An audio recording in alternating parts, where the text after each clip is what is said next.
little bit different tonight in one sense because it's an area that I'm quite new to, but I thought I'd share it because I think it's worth sharing. We're going back this evening on to figures and people figures now. So I'm going to look through what I've been doing over the last few weeks with some software. I'm not going to go into detail on some of the software of how you do things, partly because we've covered it in other videos, or we can cover it in questions or whatever. The idea is to introduce you to what I've found out over the last few weeks in producing some figures. Excuse me. I think we all know that those of us have been doing figures have probably been using the Make Human software and then maybe linking that in with Blender. One of the problems I find, because I tend to want to model the sort of the 1930s, 1940s, in Make Human, there are a lot of clothes and shoes and all this sort of thing, but not really anything there that's sort of suitable for a pre-war model railway. So what I've been looking at is a way of taking 2D photographs, which you can find wherever you want to find them, and converting them into a 3D model. So what I want to do tonight is very quickly talk through what I'm doing. So I'm going to be swapping between PowerPoint and a couple of programs. I'm going to run the PowerPoint slide by slide rather than as a presentation, because that's a bit easier for me swapping screens. So let's share and we'll make a start. So what I wanted to do, excuse me, coughing, I'm looking at, in this instance, a 30s, 40s railway type uniform. So the picture on the left, this one here, is one that I found on the internet, doing a search for Victorian railway workers and looking through there. And the one I particularly want is the guy on the left. So the first thing I do was to remove the guy on the right, which ends up with the picture that we've got on the left. Okay. Let's slide down one now. Now, I then go into a program that I'm going to come back to. All right. So don't worry if I jump it. Let me just jump those. So what I've got, there's this guy. After I've loaded that photograph up onto the online program, I end up with this 3D image. It is 3D. I'll show you when I open the program shortly. And then that 3D image, I've got that is on my Chitterbox, because this is what I've seen on the screen of the app I use, and they texture it and fill in details which we don't want. So that produces this 3D one, and this is a screen grab from my Chitterbox screen. And then I print it and I paint it, and that's the finished result. My painting is not brilliant. I tend to shake a bit, and it was a rush job last night, so you can see at least a finished printed one rather than just me showing you, what's on Chitterbox, as it were. You can see there I've done a few more. So we've lifted this bloke. This was from one of, you've got these various 3D sites where people can download images for use in business animation and this sort of thing. And that was just a screen grab from the website, put in the program, which resulted in this figure here, which you can see is in Chitterbox. This one here is a sort of newspaper seller. Again, that's the finished result. Now I should point at this time, these finished STLs have not been edited or tidied up. They're as they came out of the program. And finally on the end one, I found a picture of Victorian maid, as it were, and that's the result on that one. Now you can see there is that this chap here now, I've put into Blender. So I'm going to open Blender and show you what I've done with that one to show you. Now, when I go back to the application that done them, you'll see that to get to this stage, from the finding the photograph on the web to this stage is literally minutes. So there he is on the left in Blender. I've added a rig to him. I've done this in advance rather than waste time now. Whoops. I can't get on the rig now, can I? There we go. Yeah, that's it. Into pose mode. And now, of course, you know, you can move him about to your heart's content. I'm not going to go through this, as I say. Blender we've covered in the past. If people want to know more about Blender, look at the videos, ask the questions. So I don't want to go over ground that we've done.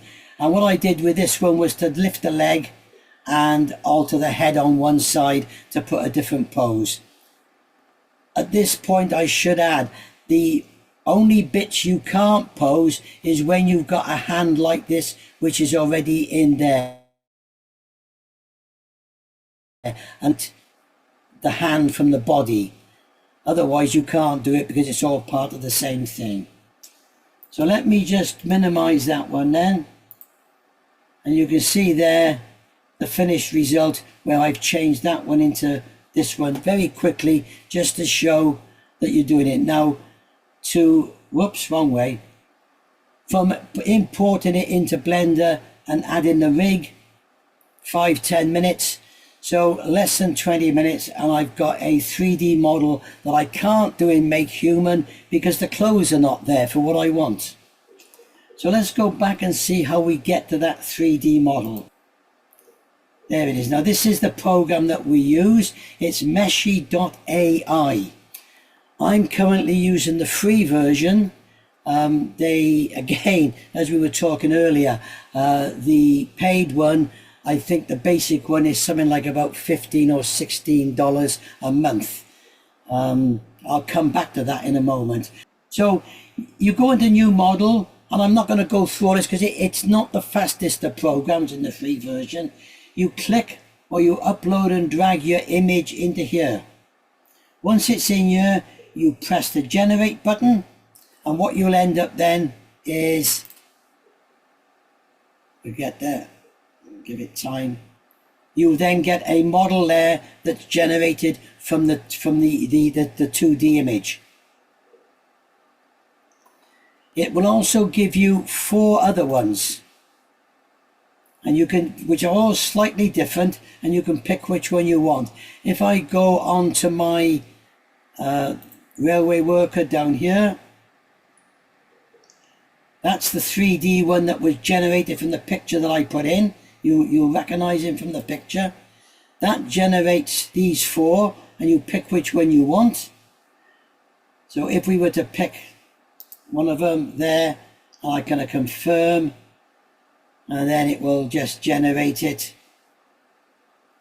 You can see it's generating up here. This takes a while, so I'll let that run. And then basically when you get the created one, let's go on that one, which is an earlier one. Hit the download button, and then you've got a choice of downloading FBX, Object, GLB, USFZ, STL, or Blender. Now you can rig it from here as well. So if we were to click on the rig, ignore these ones over here. So you go next, and then the idea being you need to centralize things up a bit. And if you need to turn him, etc. And then you go next, and then you can add the points in. Now, a bit like Blender, sorry, the shoulders will move together unless you turn off down here on symmetry, and then you can move them on your own and bring them in for Blender. Now, as I say, the rig will fail here because his arm is part of his jacket. So when you're looking for images to use, then, you know, try and get tidy images sort of thing. And then you confirm, and then you can download it. Now, my initial experiments with this weren't very good, and therefore at the moment I much prefer to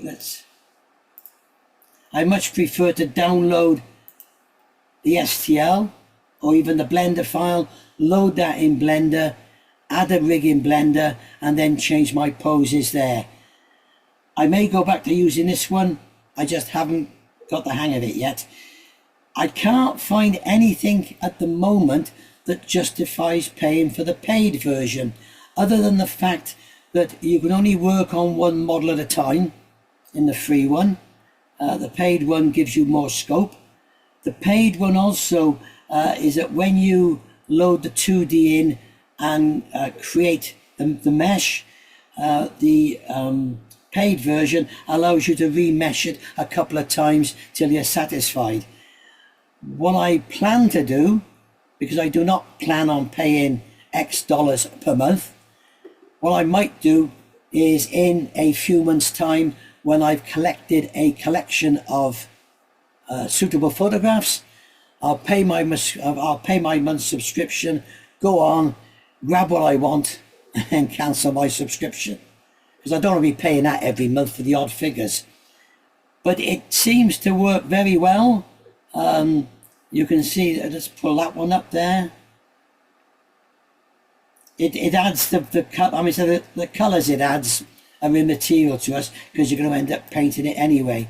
And again, that one there gives us a group of 4, and you can see that they are slightly different. You can see at the back the dresses are slightly different. It's pretty good at doing the back of objects as well, I must be fair. And as you can see from, let's go back.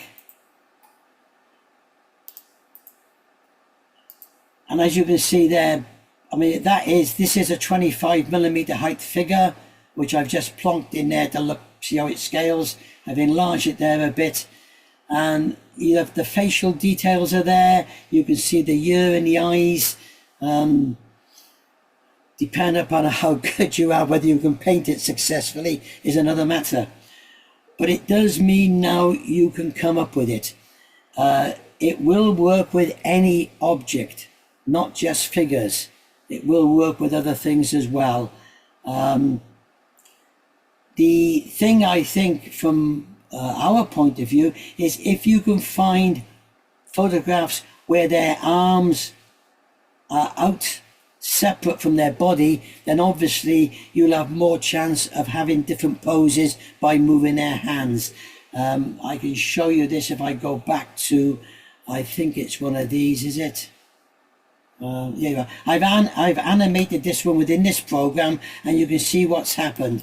Because his hands are tied to his coat, you know, you can't really animate it properly. And therefore you wouldn't be able to pose it either, because as you pose the arms, the coat would come out as well. That's about it by way of introduction. I said it would be short in that sense, because it's really more about you having the chance to ask questions. The idea that I had tonight was to introduce you to this, if you've not come across it before. There are other online software out there, and it is something that to do online. I haven't found a program you can download, but I would imagine it would be expensive.